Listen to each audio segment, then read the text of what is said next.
He is still doing due diligence. He has no exclusivity on this thing. So there's so theoretically there could be a bidding war with others, meaning the Tag Romney Group, the son of Mitt Romney, the hedge fund manager, and the Derek Jeter Group, who are still looking to raise money. But from what I understand, right now it's Jorge Mas's to lose. I mean, he's got the most money. And here's what we understand. It's below the $1.3 billion asking price that I guess initially was established. And that was established by the Jeter bid, just so you know. That was the high bid. It's below that. What I understand is that Jorge Mas is around 1.17 billion, so it's below that 1.3. We should point out he has not finished the deal is not complete. He has not finished his due diligence yet. Anything is possible in the meantime. For all I know, Derek Jeter, who has got a very capable investment banker named Greg Fleming, guy we know, has been on our air in the past. But is Mas the only one with $1.1 billion? He's got, from what I understand, he's got the money right now. But remember one thing about Fleming? He knows everybody all over the world. Let's just be clear what Fleming has done for most of his career.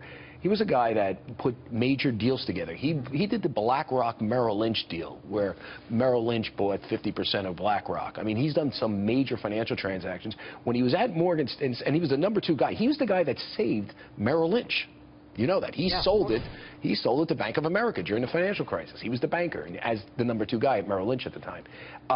When he left for Morgan Stanley, he was head of Morgan Stanley's wealth management unit, which puts him in contact with billionaires across the globe.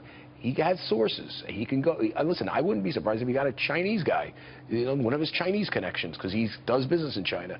So that's my one caveat to this thing. You never know that he can pull a rabbit out of his hat. But are other people perhaps near or reaching that lower bid? I understand that Jeter and Romney, they don't have the money as of now to compete with Jorge Mas's bid. That's what my sources are saying. We should point out, Major League Commissioner Robert Manfred said today that all three bidders, Mas, Romney, Jeter groups, all three bids have met what he termed the asking price. There you are. We don't know what the asking price is.